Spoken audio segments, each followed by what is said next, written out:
ప్రియ దేవుని బిడ్డలకు మన ప్రభువు రక్షకుడైన యేసుక్రీస్తు నామములో శుభవందనాలు. యెషయా గ్రంథము 11:4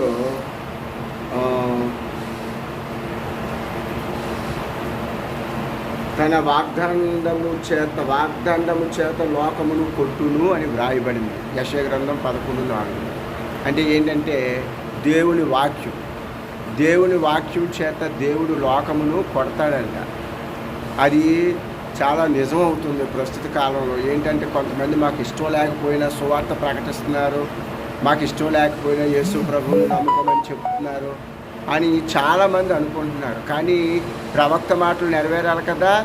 ఆయన అంటున్నాడు తన వాగ్దండము చేత లోకమును కొట్టును. యెషయా గ్రంథం 11:4 అది ఇష్టమున్నా లేకపోయినా దేవుడు సువార్త వినవలసిందే.